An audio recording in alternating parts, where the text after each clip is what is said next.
Donc l'idée reçue numéro 3, les médias et les réseaux sociaux sont toujours des ennemis en cas de crise. Oui. Avec donc Monsieur Marc Mortureux,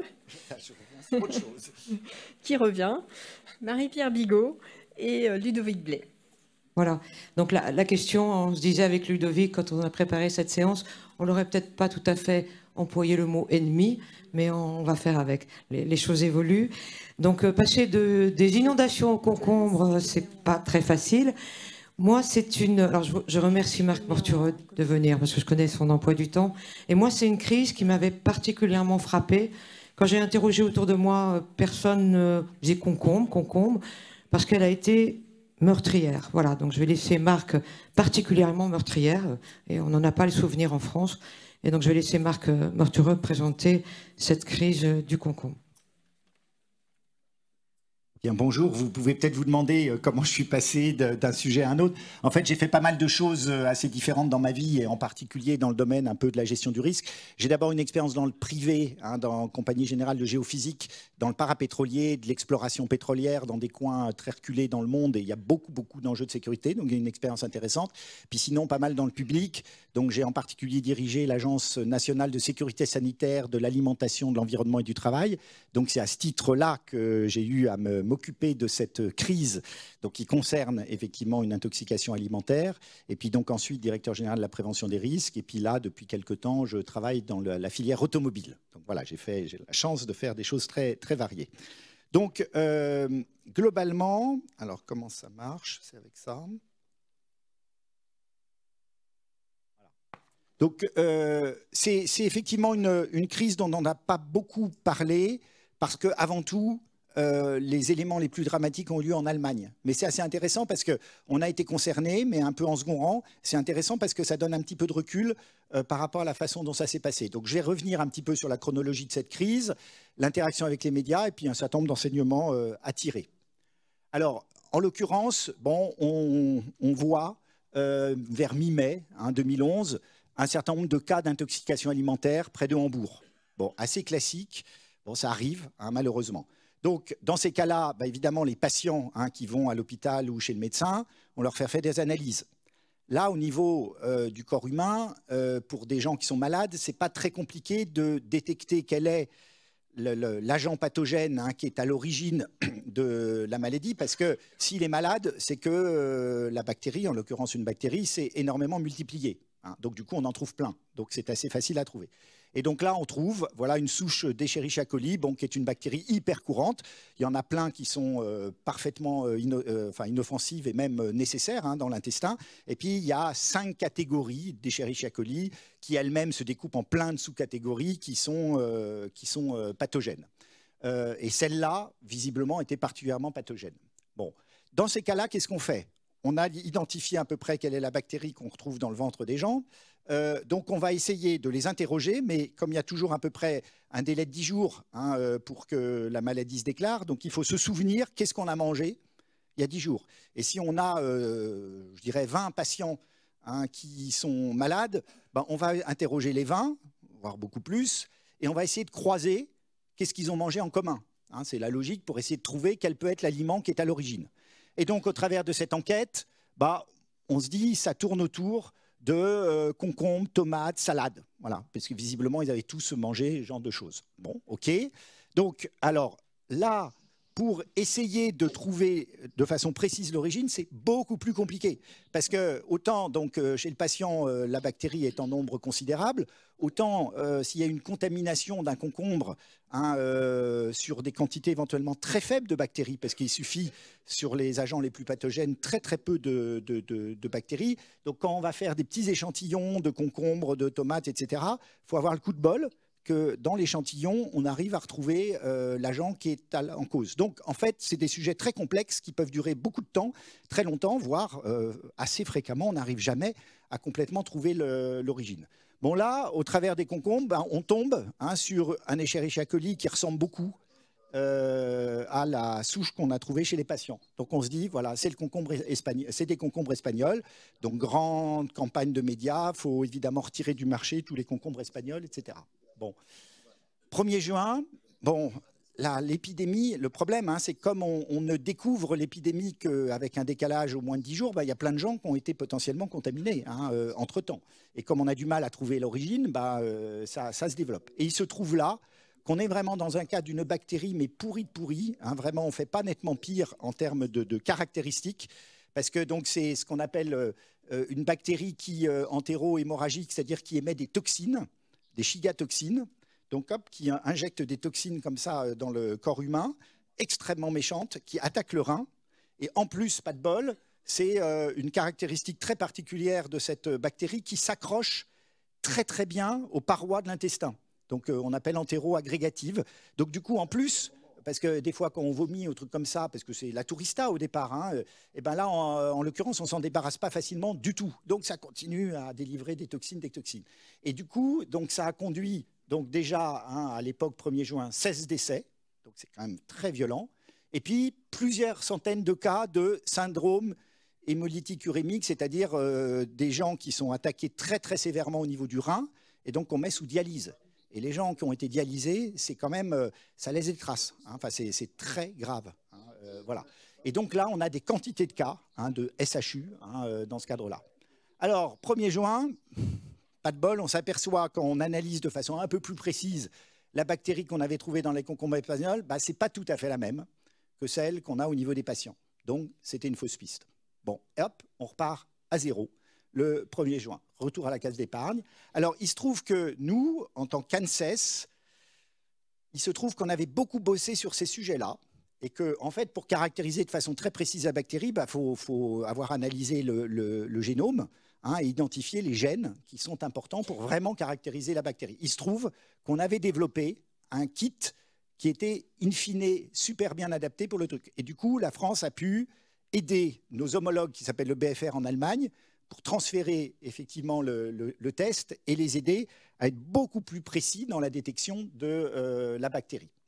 Alors, 6 juin, ouais, le temps dure quand même, hein, parce que donc, ça commence vers mi-mai, on est déjà le 6 juin, 3 semaines plus tard, ça patauge, hein, ça patauge quand même pas mal dans le...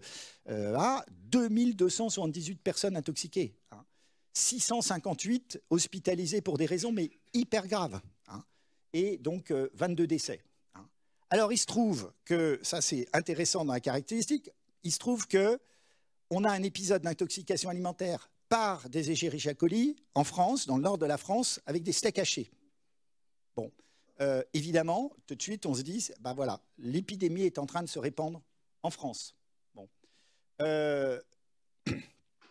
Ils sont, en fait, quand on analyse de très près hein, le type d'Escherichia coli, ce n'était pas la même. Mais voilà, interférence avec d'autres épisodes pendant la période.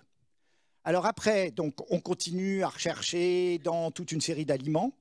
Et finalement, le 10 juin, on a de très forts soupçons sur des graines germées qui se retrouvent être dans les salades avec les concombres, les tomates. C'est pour ça que dans les questionnaires, ce n'était pas évident hein, de trouver ça.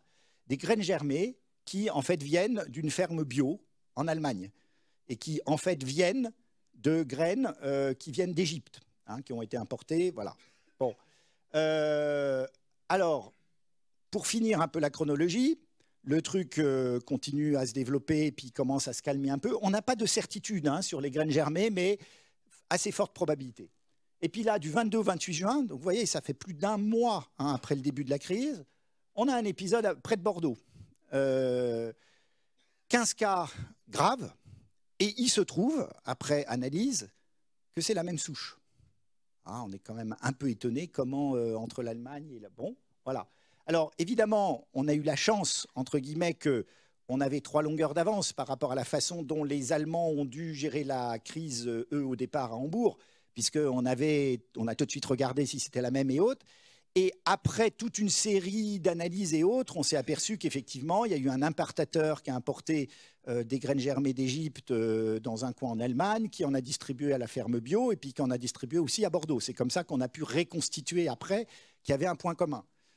Sachant qu'un des trucs qu'on n'a jamais compris, c'est comment cette bactérie a survécu, parce que l'importation, elle datait de, je crois, plus d'1 an ou 1 an et demi. C'est-à-dire comment, dans un environnement très sec, la bactérie a survécu pour pouvoir se redynamiser au moment où il a été ingéré par les gens. C'était pas évident, mais ça reste pour nous un peu un questionnement. Mais enfin, tous les éléments concourent à dire que c'était bien ça, effectivement, à l'origine.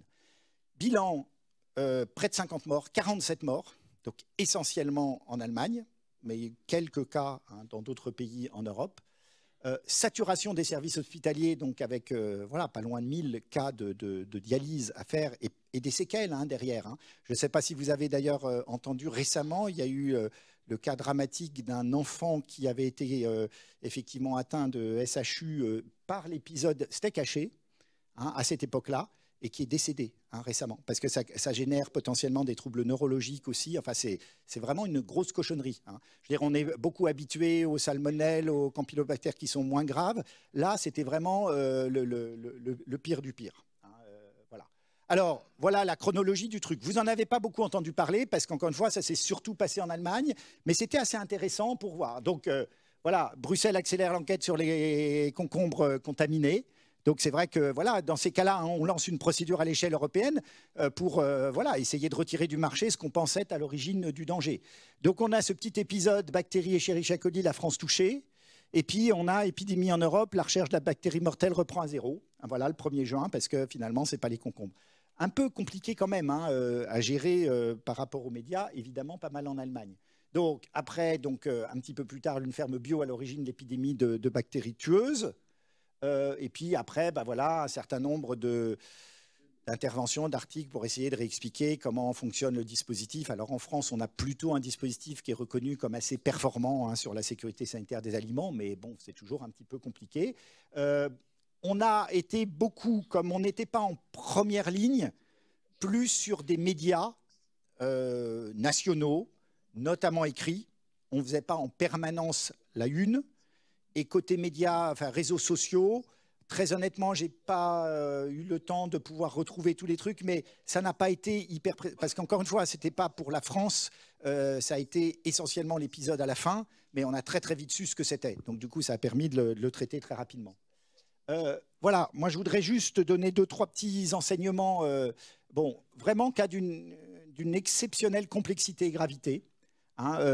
Cette souche particulière au 104H4, parce qu'il y a des tonnes de déclinaisons, hyper rare. On a dans la littérature retrouvé 1 ou 2 fois, mais hyper rare. Et donc avec toutes les caractéristiques du truc le plus mauvais qui soit, parce qu'en plus il suffit d'avoir quelques exemplaires de la bactérie qu'on ingère, et ça suffit pour générer l'intoxication. Donc vraiment super compliqué par rapport à ça. Et évidemment, c'est en fait des recombinaisons, c'est tout le boulot d'être en permanence à essayer de travailler sur la surveillance de toutes ces souches qui se développent. Grippe aviaire est typique de genre de sujet où ça évolue en permanence. Bon, voilà.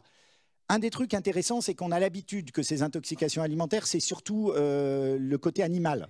La viande, les poulets, et pour lequel il y a pas mal de traçabilité qui ont été mis en place. Dans le végétal, c'est plutôt c'est sympa, quoi. C'est plutôt le truc a priori moins dangereux, quoi, le végétal. Et du coup là, c'était intéressant de se rendre compte que voilà, et puis en plus bio, parce qu'effectivement, le bio, les process du bio ne permettent pas d'éliminer ce type de bactéries s'il y en a. Donc il faut être super protecteur en amont, de s'assurer qu'il n'y a aucune contamination, parce que le process lui-même ne permet pas de se protéger. Et l'autre élément que je trouve qui a été intéressant, puisqu'on était dans une logique d'observateur très actif, mais malgré tout de second rang, c'est les difficultés qu'ils ont eues en Allemagne, parce que donc il y a eu beaucoup de communication faite au niveau local, par le CHU, donc l'hôpital localement, les médecins, etc., le niveau du Länder et notre homologue qui est le BFR, homologue de l'ANSES, qui essayait d'exister, mais c'était un peu compliqué parce qu'il y a eu beaucoup d'informations qui ont été données très très vite au niveau local et qui n'étaient pas suffisamment vérifiées. C'est comme ça qu'il y a eu quand même beaucoup de fausses pistes à un moment ou un autre. Alors, pour moi, par rapport au débat de savoir si les médias, c'est nécessairement des ennemis ou autres, il faut quand même avoir conscience que, heureusement qu'il y a les médias, parce que lorsque on a connaissance que l'origine de la contamination, ça peut être du concombre espagnol et autres, on a intérêt à le dire et à le dire très vite, parce que c'est ça qui peut sauver des vies. hein, pour que les gens surtout arrêtent d'aller consommer ce qui est à l'origine. Alors évidemment, quand c'est une fausse piste, ça fait des dégâts. Et d'ailleurs, les autorités espagnoles se sont plaintes et donc ils ont demandé des indemnités parce qu'évidemment, hein, ça a créé beaucoup de suspicions et à l'arrêt de la commercialisation de plein de trucs voilà, à l'époque. Mais voilà, c'est pas si simple que ça, hein, parce que quand on est dans ce genre de situation, comment trouver le juste équilibre entre ne pas aller colporter des informations qui ne sont pas suffisamment vérifiées, mais si on attend d'être complètement sûr avant de communiquer, eh ben, on peut exposer des gens à des dangers graves, voire mortels. Donc, ce n'est pas un truc si simple que ça. Voilà, donc ça, c'est ça. Donc, l'interaction avec les médias, en l'occurrence pour nous, ça a été plutôt positif parce que comme on était un peu en second rang, c'est vrai que c'était quand même, disons, un cas, encore une fois, exceptionnel. Enfin, dans le domaine de la sécurité sanitaire des aliments, c'est quand même exceptionnel. Et comme ça s'est inscrit dans de la durée, il y a eu le temps de communiquer, de donner des informations. Ce qui a été assez intéressant, c'est justement on a pu se positionner un peu comme organisme de référence ayant anticipé ce genre de sujet en ayant le bon kit, le bon test très très spécifique pour aider d'ailleurs les Allemands dans ce cas présent. Donc c'est vrai qu'on a eu un positionnement plutôt de référence vis-à-vis des médias. Donc, gestion d'une crise s'étalant sur le temps long. Donc voilà, le grand sujet, c'était d'éviter d'aller trop rapporter des informations qui venaient d'Allemagne, qui n'étaient pas suffisamment vérifiées.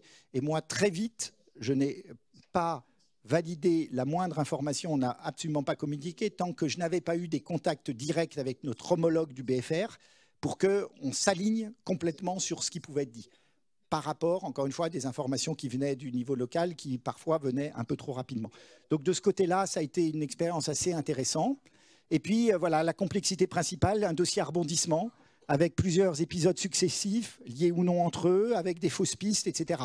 Et c'est vrai que la difficulté pour les gens de comprendre que c'est pas toujours facile du tout de trouver l'origine et qu'on peut très très vite rentrer dans une psychose, à se dire, voilà, qu'est-ce que je mange, est-ce que je vais avoir des gros problèmes. Encore une fois, qu'on n'a pas eu trop. Je finis juste par un truc que j'ai bien aimé, parce que c'est à l'époque, au niveau de l'ANSES aussi, on sortait un avis sur l'impact des ondes des téléphones portables sur la santé humaine. Sujet voilà, fondamentalement différent. Mais ce qui est intéressant pour moi, c'est un petit peu la confrontation auquel on est en permanence qui est entre du risque aigu, type concombre, enfin intoxication alimentaire, et du risque chronique, qui est tout autre type de gestion. Et je finis par cet élément-là. Quand on est sur du risque aigu, c'est évidemment d'essayer de faire remonter un maximum de données de vigilance et d'essayer d'identifier l'origine de ce risque. Défi, très grande réactivité pour identifier la source de danger, parce que c'est vraiment ça qui est assez compliqué à faire. Mais c'est un enjeu très fort pour le gestionnaire du risque, celui qui prend les décisions derrière, parce que voilà, en soi, en termes d'évaluation de risque, assez vite, on sait que c'est une bactérie qui est très très pathogène et qui présente un risque très évident. Dans le risque chronique, on est plutôt sur des faibles expositions sur du long terme, des sources de danger diffuses, incertitude sur la réalité du danger, les mécanismes d'action, très très compliqué en fait à gérer. On est après voilà toute la question du principe de précaution, etc. Et donc un enjeu très fort pour l'évaluateur de risque, qui était en l'occurrence l'ANSES, enfin quand on a ce genre de sujet. Mais je trouve que c'est assez intéressant d'avoir un peu cette lecture entre les différents types de crises qui sont plutôt liées à des risques aigus ou à des risques chroniques. Voilà, je m'en arrête là pour ne pas être trop long. Merci beaucoup.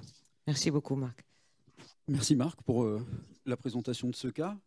Alors, pourquoi on a choisi ce cas aujourd'hui avec vous pour parler de communication et de réseaux sociaux?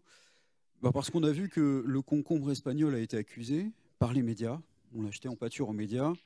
On a vu que finalement, ça s'est avéré être une fausse piste. On a vu que les réseaux sociaux ne se sont pas emballés. Alors qu'au même moment, à peu près au même moment, on avait un autre événement dans le monde qui était Fukushima, où là, les réseaux sociaux ont joué une part importante. Donc on a voulu vous montrer ce cas, et on a voulu aussi faire le lien avec l'actualité. Alors peut-être pour me présenter avant tout, je m'appelle Ludovic Blais, je suis consultant chez Atrisc sur les risques et les crises, et notamment sur la com de crise. Et accessoirement, je suis aussi sapeur-pompier volontaire dans un très beau département qui est la Seine-Maritime. Je suis sapeur-pompier volontaire expert sur la com de crise et l'utilisation des médias sociaux pour la Seine-Maritime, et j'ai la chance d'habiter au Havre et non pas à Rouen, je tiens à le préciser. Donc vous allez voir qu'on va faire aussi le lien avec ce qui s'est passé dernièrement à Rouen. Alors, Sylvie est plus là pour nous mettre l'écran, mais bon, donc on voulait vous poser la question. Selon vous, la situation aujourd'hui aurait-elle le même traitement sur les médias traditionnels et les médias sociaux? Donc, on vous posait la question oui/non. On est un petit peu en retard, Clément, donc on va peut-être le faire avancer. On va peut-être avancer. Et on voulait aussi vous poser une autre question. Dans une situation normale, comment vous informez-vous? Est-ce que vous vous informez plutôt par des médias traditionnels, TV, radio, presse, par des recherches sur le web, par des autorités, des organismes de référence, par votre environnement proche, par les réseaux sociaux, par ma concierge? Quand vous posez des questions à des jeunes, vous verrez que selon aussi parfois son âge, on n'a pas du tout le même classement. On va passer aussi, et dans une situation de crise, Clément, ce qu'on observe, parce qu'on n'a peut-être pas le temps de faire le sondage, et je te redonne la parole, ce qu'on observe dans les situations de crise, c'est que, moi, ce que j'ai observé durant ma carrière, c'est que des grandes évolutions, ça veut dire que maintenant, on regarde la télévision, c'était notamment le cas au moment du Bataclan, on est devant les JT, etc., et les JT en information permanente, et on a sur ses genoux sa tablette, et on est sur les réseaux sociaux. Donc on fait les deux en même temps. D'abord, on fait les deux en même temps, et c'était d'autant plus vrai. Alors soit on fait des commentaires sur les images que l'on voit, soit on vérifie que ces enfants sont bien safe, puisque Facebook avait activé quelque chose. Je te redonne la parole, Ludovic. Ce qui est intéressant quand on regarde les propositions qu'on vous a mises là, c'est qu'on va avoir des médias qui sont très réactifs, très rapides, et on va avoir des médias qui sont très fiables et très sérieux. Le problème, c'est que les plus rapides ne sont pas les plus fiables, et les plus fiables sont souvent des médias qui sont en retard par rapport aux autres. Ce qui fait que du coup, vous ne l'avez pas sous les yeux? Oui, vas-y. Oui, ce qui fait que du coup, les médias sociaux qui vont plus vite que les autres prennent la place dès le départ. Les médias traditionnels s'alimentent avec les médias sociaux dès le début. Par contre, après, on commence à voir des choses plus fouillées, plus vérifiées, plus encadrées, et qu'on voit apparaître sur les médias traditionnels. Mais aujourd'hui, dans une société où on est habitué à aller beaucoup plus vite et à avoir besoin d'informations très rapidement, forcément, les médias sociaux prennent le premier rôle. Si vous prenez n'importe quelle crise qu'on a vu se développer dernièrement, que ce soit Lubrizol ou une autre, les premières informations sortent sur les médias sociaux. Et si on attend l'information officielle, si on attend notamment la préfecture, pour ce qui s'est passé sur Lubrizol, si on attend la préfecture, il sera beaucoup trop tard et les gens seront déjà allés tous sur les réseaux sociaux, et même les médias traditionnels auront commencé à traiter l'info et auront donné leurs avis avant même que la préfecture ait communiqué. Alors, on s'est dit avec Ludovic, on était quand même malheureusement servi par une actualité avec l'accident de Rouen. Donc, c'est vrai qu'on n'a pas trouvé beaucoup de choses sur les réseaux sociaux pour la crise du concombre. Mais c'est vrai que mon allemand est un peu lointain, donc trouver des données... Et on s'est dit que c'était intéressant de regarder, parce qu'on l'a vécu en direct, de regarder ce qui se passait sur Rouen. Beaucoup de gens l'ont dit, ça va être vraiment un cas d'école à la fois sur la gestion de crise et sur la communication en situation d'accident. Donc, Ludovic... On a perdu l'image. On a perdu l'image. Ah. Mais c'est pas grave. On a perdu l'image ? Sylvie, on n'a plus les images. Alors, on va aller très vite. On s'est dit aussi que c'était intéressant de vous montrer la différence. Donc, on a les images à l'écran, je ne sais pas où elles sont, entre la communication des autorités, la communication des agences d'expertise, des agences type INERIS ou l'ARS, et la communication sur les réseaux sociaux. Et donc, on vous avait mis tout ça sur l'écran, et vous verrez, ce qui est vraiment frappant, parce que c'est ce qu'il faut retenir, c'est l'énorme décalage. L'énorme décalage. Si vous regardez ça un peu comme ça, on a l'image, c'est bien, on a l'image. Quand vous voyez le décalage, et c'est ce qu'on va vous montrer avec Ludovic, donc il y avait le premier communiqué des autorités, déjà qui est sorti très très tardivement, et la communication notamment de la préfecture, le premier communiqué, vous trouvez ça sur le site, est très technique, très long, on prend si on est à Rouen, déjà, on dit ce nuage, mes enfants, etc. Ça m'étonnerait qu'on prenne le temps de lire ça. Et puis, il y a un terme qui est employé, donc c'est un peu la conclusion de Marc Mortureux, toxicité aiguë. Donc ça, déjà, les premiers mots étaient posés et on s'est dit avec Ludovic, waouh, ça va être compliqué dans les jours suivants. Transparent suivant. Alors, on n'a pas compris, enfin moi j'ai pas compris, Jean-François Raffou, qui est directeur scientifique avec qui on a travaillé ensemble à l'INERIS pendant des années, on n'a pas compris dès le début l'absence de l'INERIS. Moi je me suis dit, mais ils font quoi? Ils dorment là? Ils sont en Picardie? Qu'est-ce qui se passe? Ils n'étaient pas là. Voilà. Alors qu'on sait que dans une crise, très vite, il faut faire monter les experts. Et les politiques parfois veulent le devant de la scène, c'est une erreur. Restez en arrière, vous allez venir après, etc. Faites monter vos experts, d'autant qu'en France, on l'a vu avec Marc Montureau, on a quand même de la chance d'avoir l'IRSN, d'avoir l'INERIS, d'avoir vraiment des très bonnes capacités d'expertise. INERIS aux abonnés absents. Et la première communication qu'a fait l'INERIS, et c'est pas, alors, pas pour critiquer l'INERIS, hein, Jean-François, mais c'est dire, au bout de 4 jours, ils ont fait un communiqué, ça y est, on est là. On est là, on se mobilise, on va faire quelque chose. Too late, too late. Vous avez raté le démarrage, ou vous n'avez pas été saisi, ou vous ne vous êtes pas auto-saisi. Et puis après aussi, il y a eu les ARS, donc c'était pas terrible. Ce qui était intéressant avec les ARS, c'est qu'on a la première ARS qui a communiqué, celle des Hauts-de-France, alors que celle de Seine-Maritime n'a pas communiqué. Quand on se positionne en tant que citoyen, la communication, c'est la seule chose qu'on voit. Je ne sais pas, moi, en tant que citoyen, si l'ARS est mobilisée ou pas. La seule chose que je vois, c'est que l'ARS Hauts-de-France s'est bougée plus rapidement que celle de Normandie. Et là, du coup, pour un citoyen qui voit ça et qui décode les choses, ou un journaliste qui voudrait mettre en cause, c'est compliqué après à gérer. Ça veut dire qu'on a un temps de retard en Normandie, alors que ceux de Hauts-de-France ont été beaucoup plus réactifs que nous. C'est peut-être pas la réalité des choses, c'est peut-être pas la réalité de la gestion de crise, mais c'est ce que les gens en voient. Et donc forcément, pour la suite, ça nous a posé problème.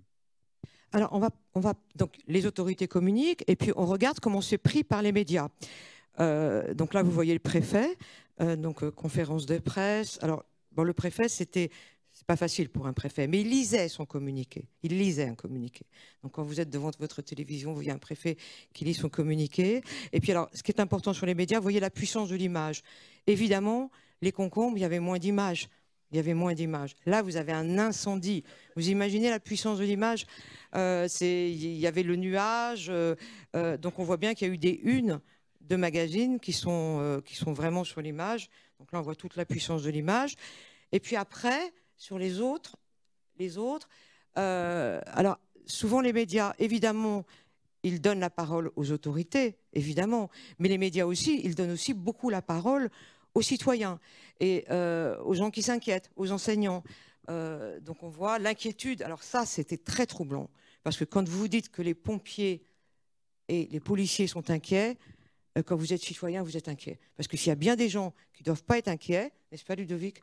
C'est les pompiers et les policiers. Et quand vous avez des titres qui commencent à l'inquiétude des policiers et des pompiers, donc l'inquiétude est montée, des enseignants qui ont exercé leur droit de refus, pour ne pas assurer les... Voilà. Et puis une conférence de presse du préfet qui n'était pas convaincante. On continue sur les médias. Donc les titres montent. Hein. C'est allé très vite. Hein. Très vite. La com de crise fumeuse du gouvernement, c'est allé très vite sur les polémiques. Très vite. On est monté, mais très vite sur les polémiques. Parce que justement, la communication, elle était défaillante. Alors, il y a quand même 4 ministres qui sont déplacés. 4, je crois, hein, 4. Dont Édouard Philippe qui est monté au créneau. Enfin, c'est pas rien qu'un Premier ministre monte au créneau. Donc c'est vrai aussi, il y avait Jacques Chirac, il y avait la mort de Jacques Chirac, ça on n'avait pas prévu hein, dans le PPI. Hein, on n'avait pas prévu la mort de Jacques Chirac, ça c'est vrai. Donc ça a mobilisé le gouvernement. Donc la population s'est sentie délaissée. Parce qu'on enterrait l'ancien président de la République.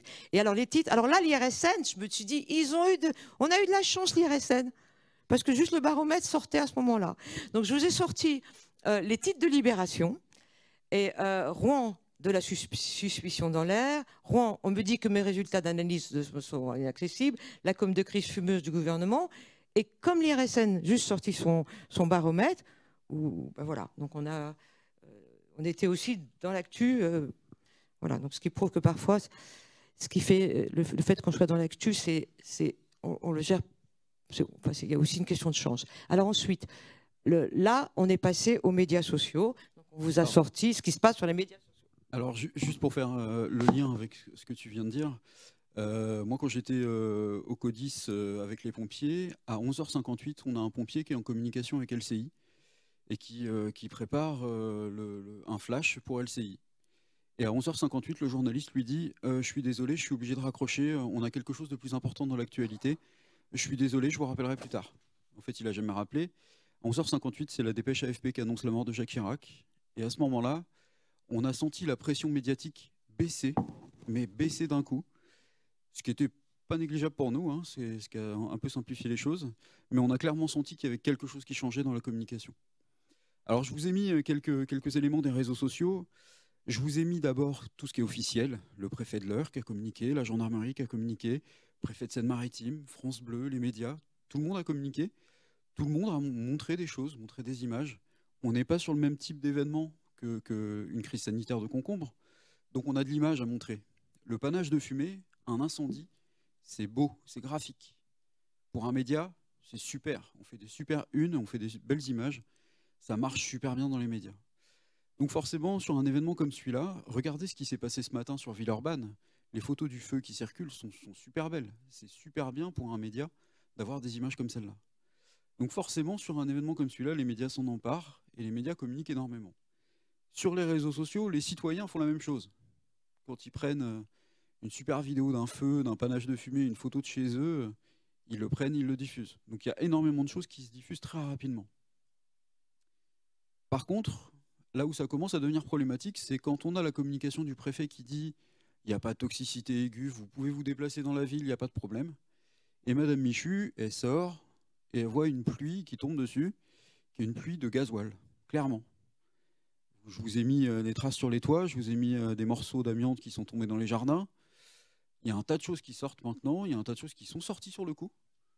On a des gens qui se promenaient dans Rouen, qui prenaient des photos sur les trottoirs, où on voyait des traces d'essence, d'huile, on ne sait pas trop ce que c'est, on voyait des traces sur les trottoirs. Quand Madame Michu, elle a écouté France Bleu, elle a entendu le préfet, oui, Monsieur Michu, il a écouté France Bleu, il a écouté le préfet, on lui a dit que tout se passait bien et qu'il n'y avait pas de soucis et pas de toxicité, mais il tombe du gasoil. Donc assez compliqué à gérer, forcément, les gens ont raconté ce qu'ils vivaient, ont raconté ce qu'ils voyaient. À côté de ça, on a eu beaucoup de fausses informations et beaucoup de rumeurs. Rapidement, on a vu des vidéos sortir. Je ne vous l'ai pas mis parce que c'est une fausse information. On a vu des vidéos des explosions sortir. Il s'avère que ce n'était pas des vidéos de Rouen, c'était des vidéos de Chine. Il s'avère qu'on a eu des photos d'oiseaux morts sur les quais de Rouen, sur l'autoroute. Alors la photo de l'autoroute, on sait qu'elle est fausse. Ce n'est pas du tout à Rouen. Les oiseaux morts sur les quais à Rouen, on sait que c'est à Rouen, c'est une vraie photo, mais on n'a aucun lien entre la mort de ces oiseaux et l'événement de Lubrizol. Mais ces photos-là se sont largement diffusées sur les réseaux sociaux. On a aussi été largement capable de montrer que, par exemple pour la vidéo de Tianjin en Chine, on a été capable de dire que c'était faux très rapidement. Donc on a été capable de couper court à la rumeur. Il faut savoir qu'on peut le faire.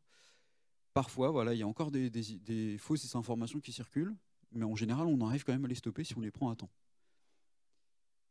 Ce qui est intéressant, et c'est là-dessus que je voulais mettre l'accent, c'est que les réseaux sociaux, on l'oublie trop souvent. C'est un canal de communication, on est d'accord, mais c'est aussi un canal de remontée d'informations, et c'est surtout un canal d'interaction avec la population. Là, je vous ai mis un exemple, parmi plusieurs qu'on a vus ce jour-là sur Lubrizol. Le CHU qui était censé avoir lancé une annonce comme quoi l'eau n'était pas potable. Et le CHU a mis ses community managers sur les réseaux sociaux pour répondre aux gens qui propageaient cette fausse information.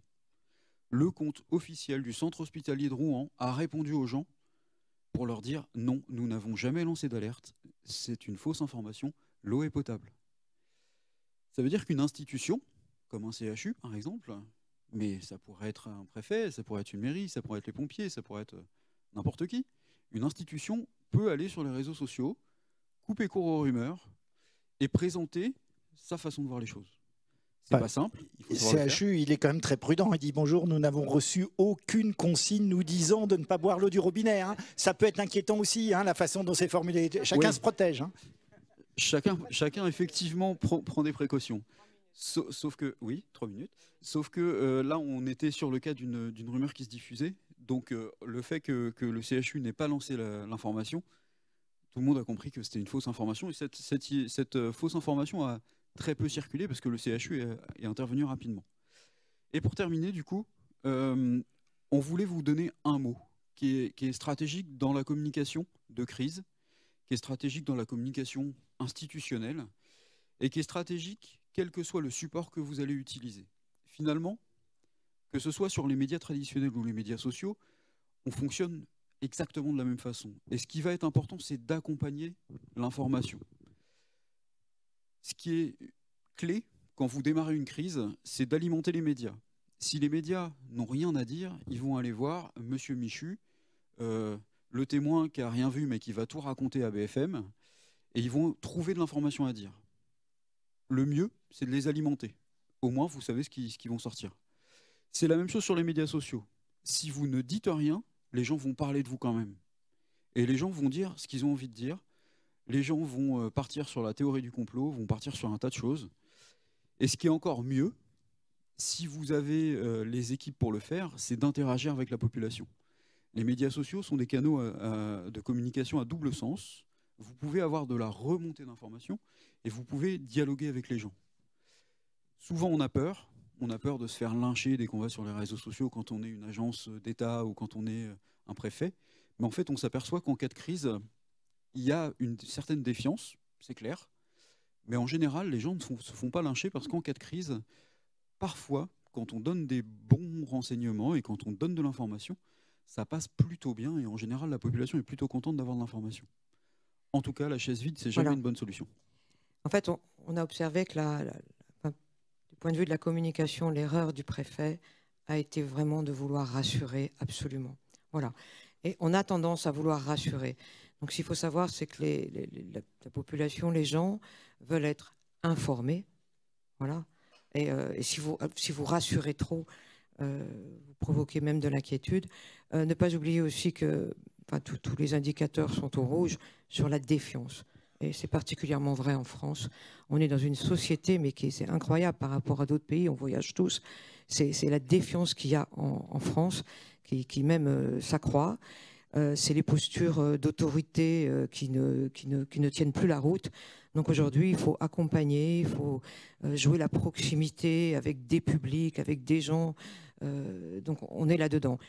Alors, on s'arrête là-dessus, mais ça veut dire des ressources. Hein. Parce que alimenter, c'est aussi parfois de l'infographie, de la photo, des experts qui, eux, vont être mobilisés sur la crise, parce qu'il faut mieux entendre les experts que les communicants, parce que eux, voilà. Mais il faut que les communicants travaillent avec les experts et que les experts aillent après parler. Mais c'est vraiment des ressources. C'est vraiment des ressources, c'est des savoir-faire. On parlait d'entraînement tout à l'heure. Il faut aussi pas avoir trop... Faut pas demander au community manager de faire valider les messages, parce qu'il ne va pas y arriver. Hein. Si vous lui faites valider tous les messages, il faut qu'il ait un petit peu d'autonomie. Puis s'il y a une erreur, on la rattrapera. Autrement, il n'y arrivera pas. Ils n'y arriveront pas, parce qu'il y en aura plusieurs. Voilà. Ce qu'on voulait vous dire, on a encore beaucoup de choses à vous dire. Mais donc Marc, on est passé des concombres à cette crise, parce que sur les concombres, on n'avait pas... On trouvait que ça s'était bien passé du côté médiatique et du côté réseaux sociaux. Aujourd'hui, ça ne se passerait peut-être pas comme ça parce que l'alimentation, c'est un sujet très sensible. Voilà. Merci en tout cas, pour votre écoute. C'est quand même préoccupant le niveau de méfiance qui existe parce qu'on peut donner plein de leçons aujourd'hui. C'est sûr qu'il y a plein d'erreurs de communication, mais quand on dit qu'il faut alimenter les médias, mais en même temps, si au départ on dit qu'on ne sait rien, c'est quand même compliqué aussi. Enfin, c'est vrai que c'est assez terrible cette difficulté quand même d'une méfiance, mais qui est même exacerbé vis-à-vis des pouvoirs publics par rapport à d'autres acteurs, et c'est quand même un sujet qui devient très compliqué. Et moi, je suis un peu malheureux parce que néanmoins, il y a eu beaucoup de choses de fait objectivement hein, par rapport après l'accident d'AZF, hein, qui a été terrible, et tout ça semble un peu ruiné aujourd'hui. Alors c'est vrai qu'il y a des erreurs hein, par rapport à ça, mais je pense pour le coup que le décès de Jacques Chirac, qui fait que même si on avait envie d'alimenter les médias n'étaient, enfin, les grands médias n'étaient plus disponibles pour ça, et ça c'est pas bon. Je veux dire, même si à très court terme il y avait un côté plutôt reposant, je pense que ça a joué finalement négativement, parce que du coup, ça laisse toute la place à tous les médias sociaux pour lesquels il n'y a aucune hiérarchisation de la crédibilité des messages. Et pour conclure, je vais faire le lien avec le sujet de départ. On part aujourd'hui sur Lubrizol sur des problématiques sanitaires, épidémiologiques. On va partir sur les mêmes problématiques que tu avais connues sur la crise du concombre, où en fait on va partir sur quelque chose qu'on ne voit pas, qu'on ne connaît pas, avec des enquêtes épidémiologiques qui vont être longues, avec quand tu mettais tout à l'heure les enseignements d'une crise complexe et longue, on est parti pour 15 on est ans. exactement sur la même chose. Plus une judiciarisation de la communication aussi. Hein. Vous avez vu, on est attaqué là-dessus. Il y a très vite eu une... Ça, c'est nouveau aussi, une pétition sur change.org, très vite, de la population. Vous avez vu ça, très vite, 50 000. Alors, c'est l'engagement avec un clic. Donc, c'est facile hein, d'être... Pouf, un clic. Ça y est, vous avez signé la pétition. Donc, on voit des choses se développer et on se dit que ça va être très compliqué. Ça va être compliqué. Voilà. Est-ce que vous avez des questions? Est-ce que vous êtes... Oh, il y a des questions. Voilà, je vais emmener le micro. Voilà. Vous vous présentez avant de poser la question. Oui, Christine Piguet, ex France Télévisions, donc les médias, c'est un peu mon ADN. Je voulais juste apporter un petit complément d'information concernant la communication. La transparence lève la suspicion. Donc, si un journaliste n'a pas une réponse claire, c'est clair qu'on lui ouvre en fait une porte pour aller chercher ce qu'on ne veut pas dire. Donc, c'était juste un élément important qui permet malgré tout à une entreprise d'être sereine, peut-être face à une crise, en tout cas meilleure sérénité face à une crise, si en face des journalistes, en fait, la transparence est faite. Par rapport à ça, c'est sûr que quand on a Lubrizol et que... Alors, vous ne pouvez pas nous garantir qu'il n'y a pas de risque pour les gens, là, aujourd'hui, et vous n'évacuez pas, et vous ne... Voilà, enfin, les questions des journalistes peuvent conduire, effectivement, à mettre quand même les interlocuteurs dans des situations pas simples, hein, parce que l'échelle de temps hein, de la communication est quand même pas évidente, quoi. Mais bien sûr...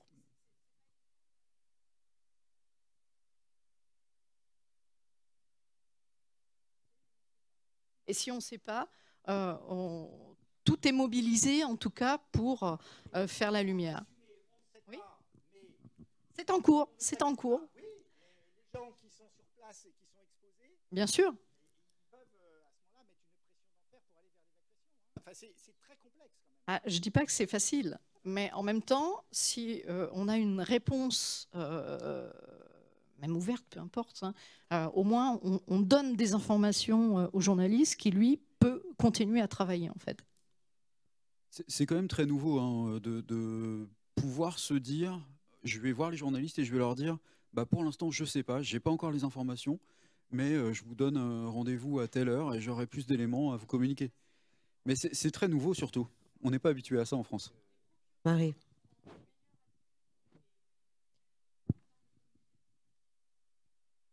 Ouais.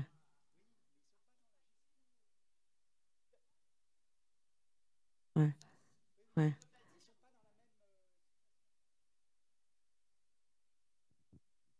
Alors, moi, je vais prendre la parole aussi. Alors, moi, je suis de l'autre côté, du côté de la communication de crise dans un organisme qui est le CEA, donc avec beaucoup d'exercices. Et moi, ce que je trouve intéressant dans vos présentations, c'est qu'on a parlé de la crise du concombre.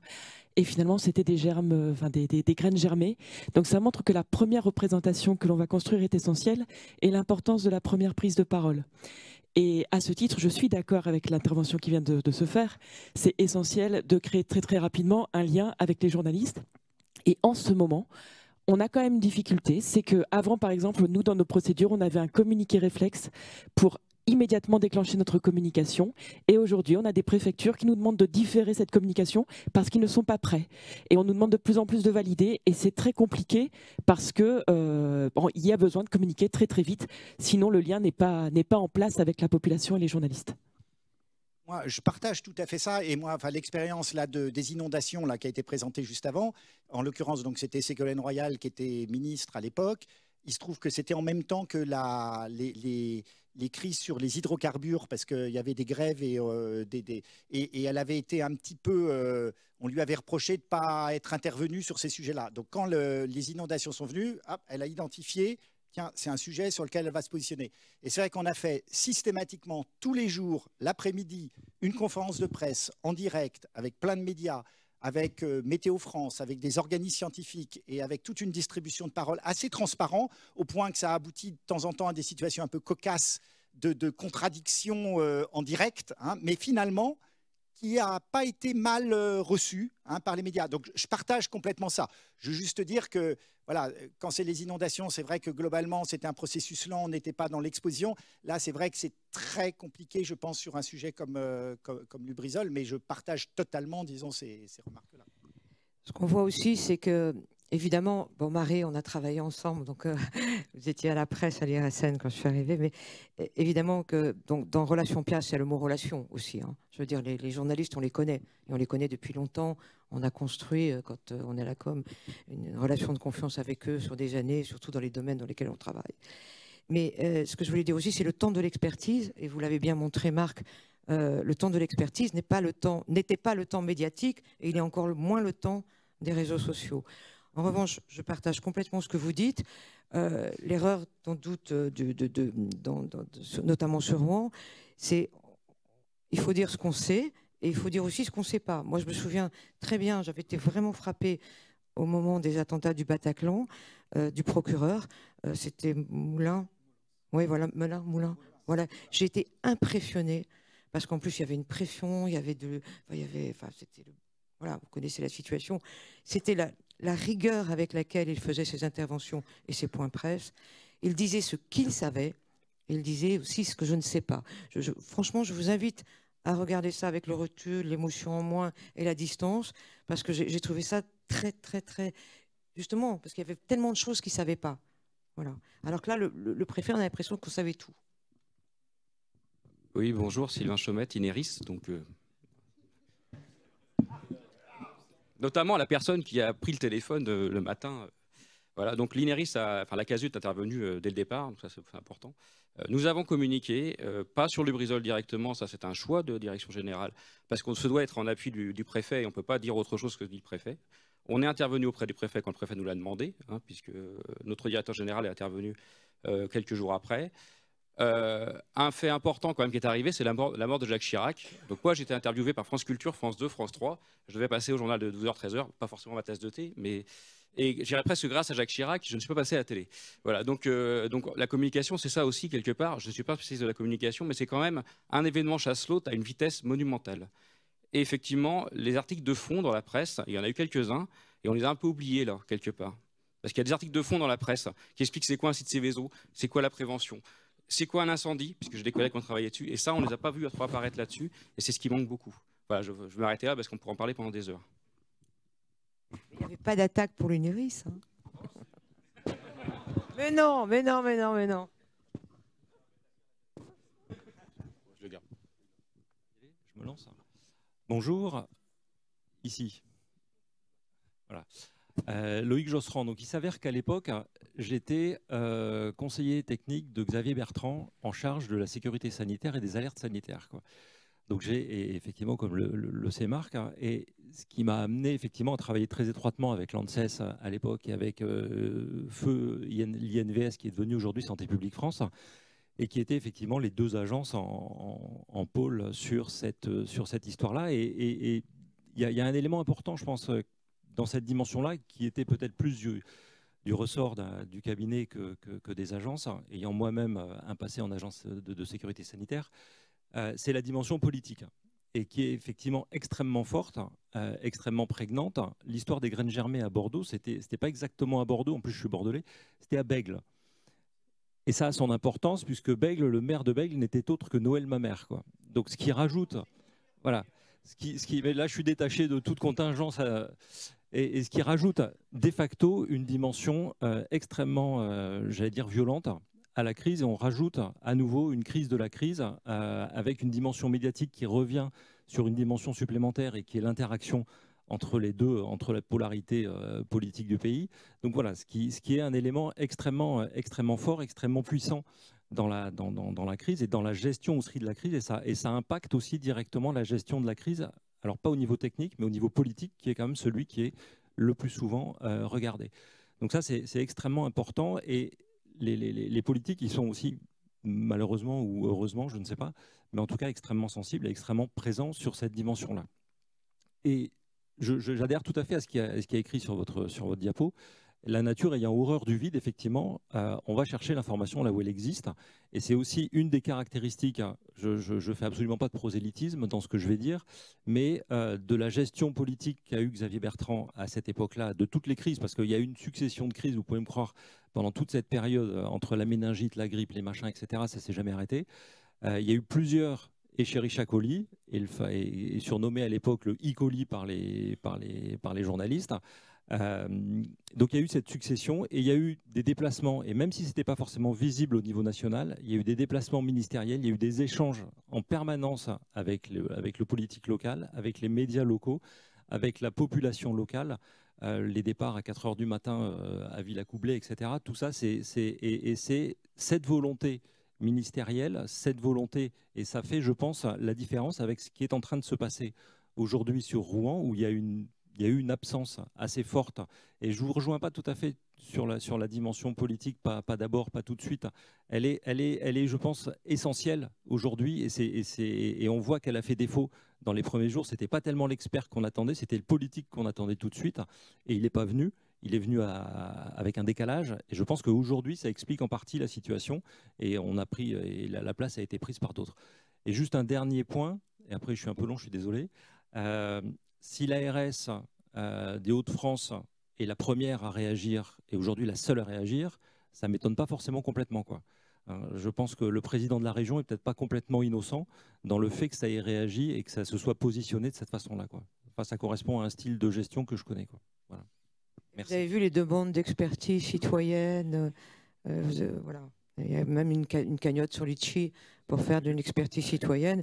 Donc c'est là aussi où des agences comme les nôtres, comment on travaille après Sur le déplacement des politiques sur les événements de crise, on est aussi en train d'y réfléchir, parce que on a l'habitude de voir les politiques débarquer dès le début, y compris les plus hautes autorités de l'État débarquer dès le début, et même quand l'événement n'est pas encore stabilisé, voire terminé, ce qui clairement pose problème.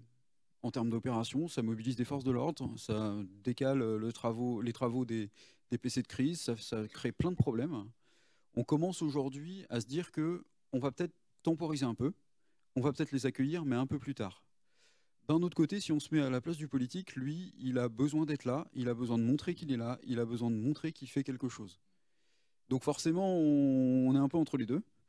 Il y a surtout quelque chose qu'on a appris des attentats, c'est que, notamment sur le Bataclan, les 3 plus grandes autorités de l'État qui se rendent sur les lieux le soir même, avec éventuellement des terroristes qui sont encore en balade et qui sont juste à côté, on s'est dit aussi que potentiellement, eux se mettaient en danger et mettaient en danger la nation.